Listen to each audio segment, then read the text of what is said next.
से लोग मुझे देखते हैं अब उस नज़रिया में चेंज आया है क्योंकि लड़कियों को एक ब्रैकेट में रखा जाता है। एक्साइटमेंट जैसे आपने बोला कि बहुत बढ़ चुकी है। लोग सीज़न 2 से सीज़न 3 के बारे में बात कर रहे हैं कि कब सीज़न 3 आएगा, कब सीज़न 3 आएगा। एंड लोगों के बीच में एक्साइटमेंट ये है कि रिंकी और अभिषेक की स्टोरी कैसे आगे बढ़ेगी, क्या होएगा, उनकी शादी होएगी। So they are very excited about Rinki and Abhishek also. Rinki बहुत ही फैमिली नेम बन गया है, तो लोग मुझे अपना दोस्त अपने फैमिली टाइप का मानते हैं। तो अगर मैं कहीं आती जाती दिख जाती हूँ तो वो ऐसे चलाते अरे रिंकी तो बहुत ही फैमिली दोस्त जैसा वो मानते हैं। तो रिंकी इज़ मोर पॉपुलर, लेकिन हाँ मेरा एक्चुअल नेम सान्विका है तो मैं उससे भी जानना चाहूँगी। इंटरेस्टिंग, पूरी स्टोरी बहुत इंटरेस्टिंग है। मतलब जो नए नए कैरेक्टर्स हैं, जो उनके आर्क्स हैं, बहुत ज़्यादा हंसी आने वाली है आप लोग को। और उसके साथ साथ रिंकी की लव स्टोरी भी आगे बढ़ रही है। जो केमिस्ट्री है सचिव जी की और रिंकी की, वो धीरे धीरे धीरे धीरे बढ़ती जा रही है। तो वो देखने को आपको मज़ा आएगा। सीज़न 1 में तो हमें कोई स्क्रिप्ट नहीं मिली थी। सीज़न 2 के टाइम पे जब स्क्रिप्ट मिली थी, तो स्क्रिप्ट जब आप पढ़े थे तो वो पढ़ते वक्त ही बहुत फ़नी थी। तो आप वो रिलेटेबल कंटेंट वो आपको लगता है कि हाँ ये तो मेरे साथ भी होता है, चाहे वो रिंकी की लाइफ में हो, चाहे मम्मी की लाइफ में हो, चाहे किसी और की लाइफ में हो, क्योंकि आपने आसपास की वो दुनिया देखी होती है। तो ऐसा लगता है कि हाँ कि ये हुआ है आपकी लाइफ में, कहीं ना कहीं किसी ना किसी कोने में ये हुआ है। तो वो था, रिलेटेबल था उस वक्त भी, और वो फ़नी बहुत थी।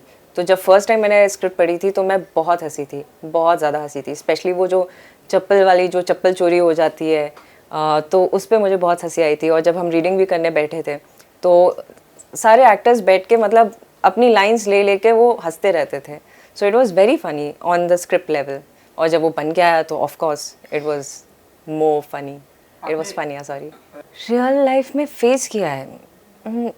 नहीं, मैंने ऐसा कुछ फेस नहीं किया है, बट मैंने ऑब्ज़र्व किया है। मेरी सिस्टर है और ऐसे कैरेक्टर्स मैंने आजू बाजू देखे हुए हैं रिंकी जैसे, जो कि बहुत क्योंकि लड़कियों को एक ब्रैकेट में रखा जाता है। और स्पेशली जब आप गांव वाँव में जाओ तो उनको उतना एक्सपोजर नहीं मिलता है, वो लड़कों से ज़्यादा बात नहीं करती हैं। तो उनकी जो दुनिया रहती है वो बहुत लिमिटेड लोगों के बीच में रहती है। तो उनके जो बिहेवियर रहते हैं लड़कों के साथ या लड़कियों के साथ, दैट इज़ वेरी डिफरेंट। तो वो कुछ कुछ चीज़ें मैंने अपनी सिस्टर से लेने की कोशिश की है कि हाउ शी रिएक्ट्स, या फिर कुछ कुछ जो मैंने आजू बाजू के लोगों को देखा है। तो सब चीज़ का मिश्रण बना के रिंकी को मैंने प्रेजेंट करने की कोशिश की है, लाइक विथ फुल ऑनेस्टी। उनकी साइकोलॉजी, कि वो किस तरीके में सोचते हैं, वो अगर ये रिएक्ट कर रहे हैं तो क्यों रिएक्ट कर रहे हैं, अगर उनका नेचर ऐसा है, कम बात कर रहे हैं या शर्मा रहे हैं, तो उसके पीछे की बैक स्टोरी क्या है कि वो ऐसे क्यों हैं। बाकी सारी चीज़ें जो रहती है ना, आप एक कैरेक्टर के लिए नुआंसेस लेते हो छोटे छोटे यहाँ से वहाँ से, लेकिन बाकी जो चीज़ें होती है वो आपको स्क्रिप्ट लेवल पे सारी चीज़ें प्रोवाइडेड रहती है। तो जो हमारे राइटर हैं चंदन जी, उनने बहुत अच्छे से इस किरदार को लिखा हुआ है। तो ऐसी कोई डिफ़िकल्टी नहीं आई। और कुछ अगर आपको डिस्कस करना रहता है तो फिर आप राइटर डायरेक्टर दोनों के साथ बैठ के उस कैरेक्टर के बारे में आप डिस्कस कर सकते हो कि यार ये ऐसा कर रही है तो क्यों कर रही है। हाँ, लेकिन मेरी मेमोरी ना इतनी वीक है कि मैं शूट करके आती हूँ और फिर मैं भूल जाती हूँ। तो उस वक्त ओवरऑल फील बता सकती हूँ कि हमारा मूड बड़ा लाइट सा रहता था एंड शूट करने में बड़ा मज़ा आता था। एंड ऐसे बीटीएस मुझे ऐसा कुछ याद नहीं है, टू बी ऑनेस्ट। नहीं मतलब Rinki is different, Sanvika is different. तो ऐसे वो परफॉर्म करने के बाद ऐसा कुछ बदलाव मुझ में पर्सनली नहीं आया है।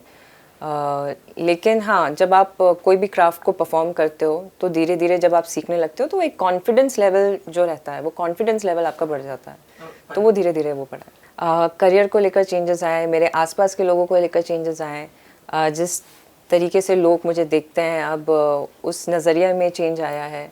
अब काफ़ी रिस्पेक्टफुल हो गए हैं लोग, जो पहले नहीं हुआ करते थे। एंड या और मतलब अभी कैरेक्टर्स वगैरह ऑडिशंस के लिए अच्छे कॉल्स आने लगे। मैं अपने साइड से पूरा 100% देती हूँ कोई भी कैरेक्टर के लिए, लेकिन मैं चाहूँगी कि मुझे कोई और डिफरेंट टाइप के कैरेक्टर्स आए, I am really looking forward to those characters कि जहाँ मुझे कुछ डिफरेंट करने मिले। एंड कोई भी कैरेक्टर से जो मार्क बना देती है, जैसे Rinki, it will stay in people's heart for ever. तो उसमें से निकलने के लिए डेफिनेटली मुझे काफ़ी मेहनत लगेगी और मैं चाहती हूँ कि मैं कुछ एकदम डिफरेंट सा किरदार करूँ और पूरे कन्विक्शन के साथ, जिससे लोगों को वो बिलीवेबल लगे। क्योंकि लौकी हमारी एक सात्विक कैरेक्टर है, वो अलग से हिस्सा नहीं है, वो पंचायत का हिस्सा है, वो पंचायत की कास्ट है, इसलिए लौकी का प्रमोशन हुआ है। क्योंकि कंटेंट वाइज इसलिए क्योंकि लोगों को कनेक्टिविटी फील होती है वहाँ से। जैसे कि इसमें गांव वाला सीन दिखाया है, तो अधिकतर लोग जो हैं वो उस चीज़ से रिलेट कर पाते हैं, हमारे जो बड़े बुजुर्ग हैं वो रिलेट कर पाते हैं। और हमने भी मतलब कहीं ना कहीं वो गांव का टच देखा हुआ है, हम नानी के यहाँ, दादी के यहाँ जब जाते हैं तो वो सही चीज़ें देखी हुई है। ऑल्सो वो जो दुनिया बनाई है वो काफ़ी बिलीवेबल दुनिया है, उसमें फ़न है, तो इसलिए लोगों को मज़ा आता है। जो ये सीरीज़ है ये सबने देखा है, मतलब छोटे बच्चे से लेकर बड़े बुज़ुर्गों ने देखा है। तो ये एक माध्यम बना है कि जिससे पूरी फैमिली साथ में आई है और हमारे पास ज़्यादा कंटेंट नहीं है जो हम फैमिली के साथ देख सकते हैं। तो ये वो एक सीरीज़ है जिसने लोगों को जोड़ा है और आगे भी ऐसे ही जोड़ते रहे और सब साथ में बैठ के मिल के देखें इस सीरीज़ को। तो हमारी यही कोशिश है कि लोगों को हंसाएं और लोगों के चेहरे पे मुस्कान दें। वो टंकी वाला सीन आई थिंक वो बहुत आइकॉनिक है, जिस वे में वो शूट हुआ था और जिस वे में रिंकी को दिखाया गया है क्लिफ हैंगर पे, वो बहुत आइकॉनिक है। तो वो सीन मुझे बहुत अच्छा लगता है, जब वो टंकी पे बैठ के चाय कौन पीता है यार तो वो बहुत अच्छी चीज़ है। पंचायत सीज़न 3 जल्दी आने वाला है, आप लोग अपनी फैमिली के साथ सब मिल बैठ के देखिए एंड इस सीरीज़ को बहुत सारा प्यार दीजिए। Thank you.